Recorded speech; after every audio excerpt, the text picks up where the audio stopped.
બગદાણા બબાલને કારણે રાજકારણ ગરમાયું છે અને હવે બધાની વચ્ચે હવે આહિર સમાજના યુવક હમીર બરાડીને પોલીસ દ્વારા તેમની અટકાયત કરવામાં આવી હતી, જેવા આરોપ તેમના દ્વારા લગાવવામાં આવ્યા હતા. શું રે સમગ્ર મામલો, તેની વિગતે ચર્ચા કરીશું. નમસ્કાર, હું છું પ્રથમ મોદી, આપ જોઈ રહ્યા છો નિર્ભય ન્યૂઝ.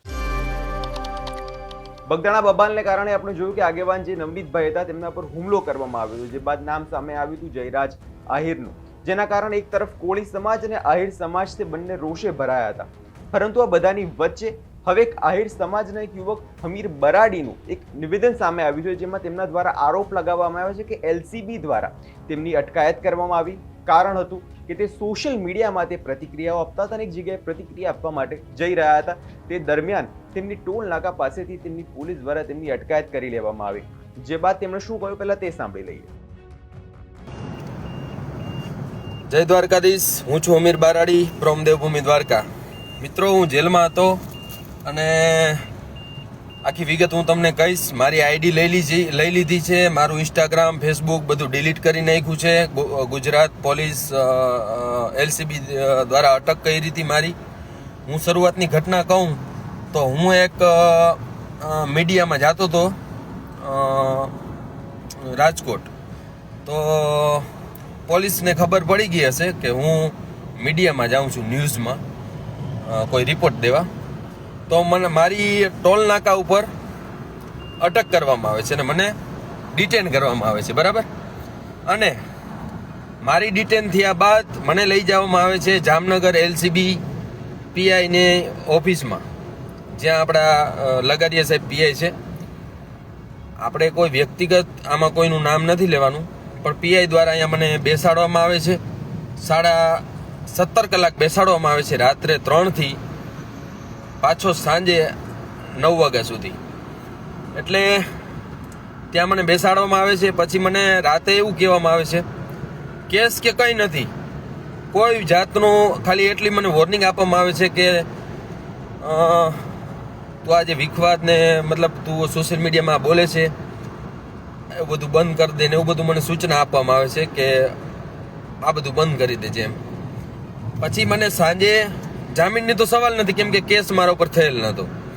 પછી એ લોકોએ સાંજે શું કર્યું, એલસીબી દ્વારા, જામનગર એલસીબી દ્વારા મને સાંજે ટ્રાન્સફર કરવામાં આવ્યો પોલીસ હેડક્વાર્ટર સિટી સી ડિવિઝનમાં. ત્યાં મને સાંજે લઈ જવામાં આવે છે. ત્યાં મારા વિરુદ્ધ ગુનો દાખલ કરવામાં આવે છે. ગુનામાં એવું લખવામાં આવે છે કે તમે જે કરો છો આ બંને સમાજ વચ્ચે ઉશ્કેરણીજનક ને બધું એવું બધું લખવામાં આવે છે, બરાબર. અને મને લોકઅપમાં પૂરી દેવામાં આવે છે. પછી આજે મને સાંજે 4, 4:30 વચ્ચે છોડવામાં આવે છે, જામીન મળી જાય છે, બરાબર. તો 2 દિવસ 2.5 દિવસ હું જેલમાં હોઉં છું જામનગર. હવે મારું ઇન્સ્ટાગ્રામ, ફેસબુક એકાઉન્ટ બધું લઈ લેવામાં આવે છે, ડિટેન કરવામાં આવે છે. અને એવું મેં કોઈ કર્યું નહોતું કે એના લીધે કે ફેસબુક, ઇન્સ્ટાગ્રામ ડિલીટ કરવામાં આવે. છતાં પણ કોના ઈશારે થયું છે, શું છે, મને કંઈ ખબર નથી. પણ આમાં રાજકારણ છે, એ ફાઇનલ વાત છે. અને કંઈ વાંધો નહીં, મારું ઇન્સ્ટાગ્રામ, ફેસબુક એકાઉન્ટ ડિલીટ થયું, હું પાછો ઊભો થઈશ, પાછો મેદાનમાં આવીશ, હિંમત હારી નહીં જાઉં, સમાજ માટે લડીશ અને લડતો રહીશ, બરાબર. અને હું જાણું છું કે સત્ય નહીં પરાજિત નથી થતો કોઈ દિવસ. હું પાછો મેદાનમાં આવીશ ને પાછું હું ફોલોવર્સ, તો મારે જે મારા ચાહકો છે એ તો રહેવાના જ છે, મને ગોતીને મારી આઈડી ફોલો કરશે, બરાબર. મારું ઇન્સ્ટાગ્રામ, ફેસબુક એકાઉન્ટ બધું ડિલીટ કરવામાં આવ્યું છે ગુજરાત પોલીસ દ્વારા. આપણે કોઈ વ્યક્તિગત ડિવિઝન કે પોલીસનું નામ નથી દેતા કે આ પીઆઈએ કર્યું કે આ રાજકારણે કર્યું. જેની કર્યું એનું ગુજરાત પોલીસે મારું ડિલીટ કર્યું છે. હું પાછો આવીશ મેદાનમાં અને મજબૂતીથી આવીશ.